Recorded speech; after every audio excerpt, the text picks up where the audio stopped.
When I came into this office, I made two commitments that are more important than any commitment I make. Number one, to keep the American people safe, and number two, to uphold the Constitution. And that includes what I consider to be a constitutional right to privacy and an observance of civil liberties. Now, the programs that have been discussed over the last couple of days in the press are secret in the sense that they're classified, but they're not secret in the sense that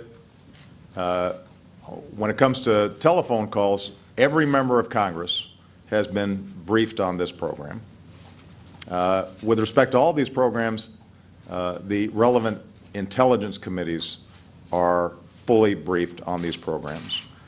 These are programs that have been authorized by broad bipartisan majorities repeatedly since 2006. And so I think at the outset it's important to understand that your duly elected representatives have been consistently informed on exactly what we're doing. Now, let me take the two issues separately.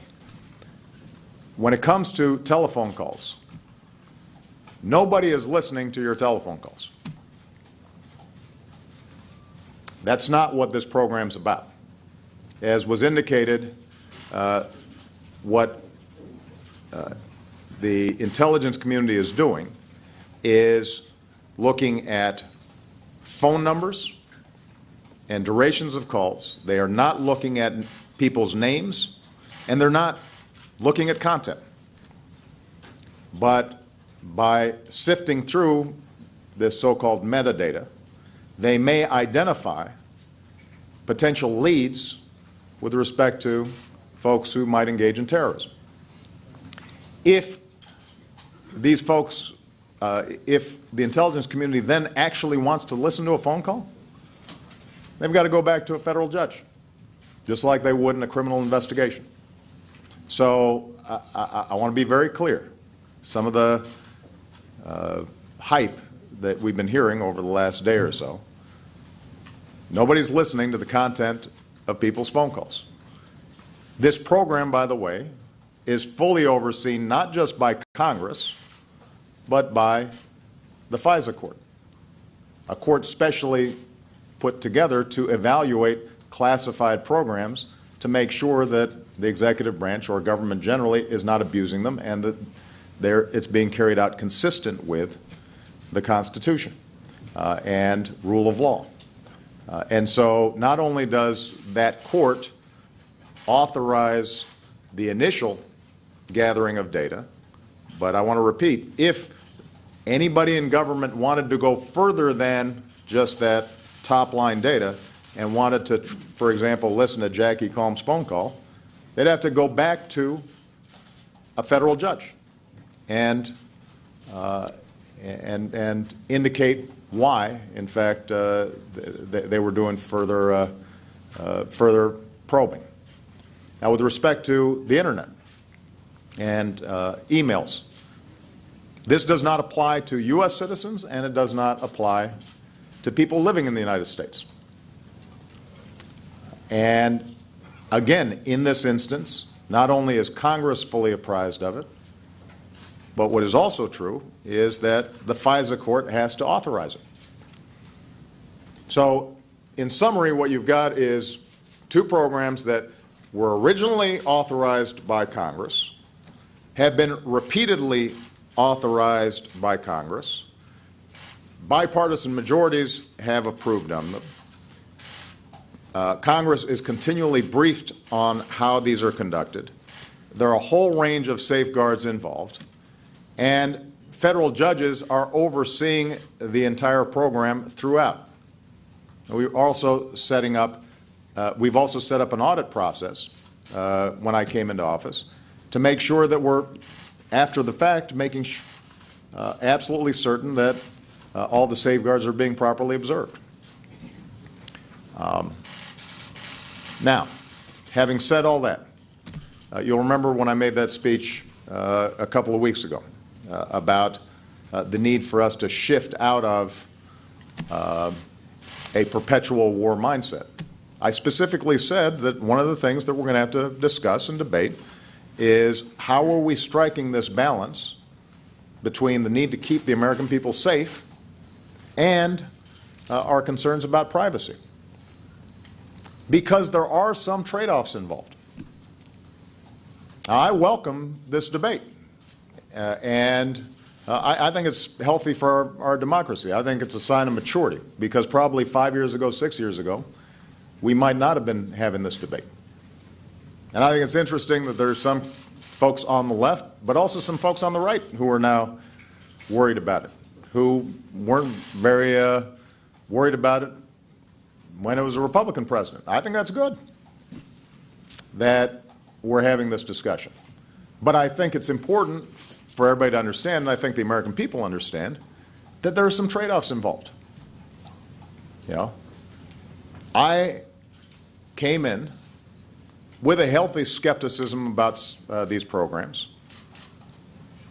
My team evaluated them. We scrubbed them thoroughly. We actually expanded some of the oversight, increased some of the safeguards. But my assessment and my team's assessment was that they help us prevent terrorist attacks. And the modest encroachments on privacy that are involved in getting phone numbers or duration without a name attached and not looking at content, that on net it was worth us doing. Now, some other folks may have a different assessment of that. But I think it's important to recognize that you can't have 100% security and also then have 100% privacy and zero inconvenience. We're going to have to make some choices as a society. And what I can say is that in evaluating these programs, they make a difference in our to anticipate and prevent possible terrorist activity. And the fact that they're under very strict supervision by all three branches of government, and that they do not involve listening to people's phone calls, do not involve reading the emails of U.S. citizens or U.S. residents, absent further action by a federal court that is entirely consistent with what we would do, for example, in a criminal investigation. I think on balance, we have established a process and a procedure that the American people should feel comfortable about. But again, these programs are subject to congressional oversight and congressional reauthorization and congressional debate. And if there are members of Congress who feel differently, then they should speak up. And we're happy to have that debate. Okay? All right, and we'll have a chance to talk further during the course of the next couple of days. Thank you, guys. Thank you.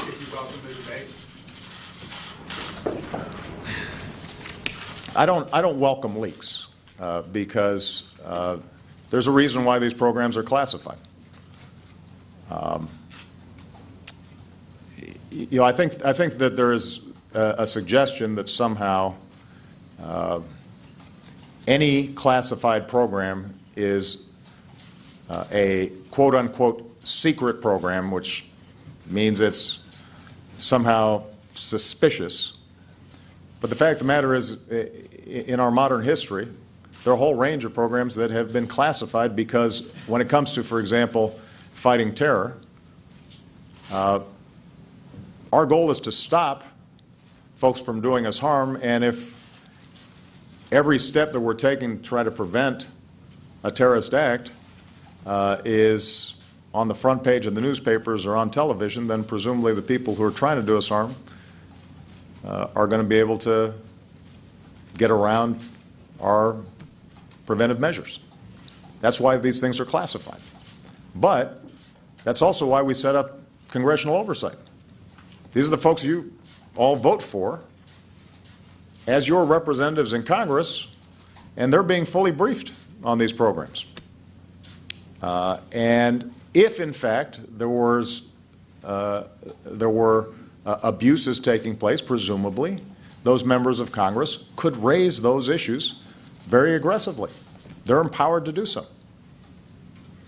We also have federal judges that we put in place who are not subject to political pressure. They've got lifetime tenure as federal judges, and they're empowered to look over our shoulder at the executive branch to make sure that these programs aren't being abused. So we have a system in which some information is classified, and we have a system of checks and balances to make sure that it's not abused. And if, in fact, this information ends up just being dumped out willy-nilly, without regard to risks to the program, risks to the people involved, in some cases, on other leaks, risks to personnel in very dangerous situations, then it's very hard for us to be as effective in situations. Then it's very hard for us to be as effective in protecting the American people. That's not to suggest that you just say, trust me, we're doing the right thing, we know who the bad guys are. And the reason that's not how it works is because we've got congressional oversight and judicial oversight. And if people can't trust not only the executive branch, but also don't trust Congress and don't trust federal judges to make sure that we're abiding by the Constitution, due process, and rule of law, then we're going to have some problems here. But my observation is that the people who are involved in America's national security, they take this work very seriously. They cherish our Constitution. The last thing they'd be doing is taking programs like this to listen to somebody's phone calls. And by the way, with respect to my concerns about privacy issues, I will leave this office at some point, sometime in the next 3.5 years. And after that, I will be a private citizen. And I suspect that on a list of people who might be targeted, so that somebody could read their emails or listen to their phone calls, I'd probably be pretty high on that list. So it's not as if I don't have a personal interest in making sure my privacy is protected. But I know that the people who are involved in these programs, they operate like professionals. And these things are very narrowly circumscribed. They're very focused. And in the abstract, you can complain about Big Brother and how this is a potential,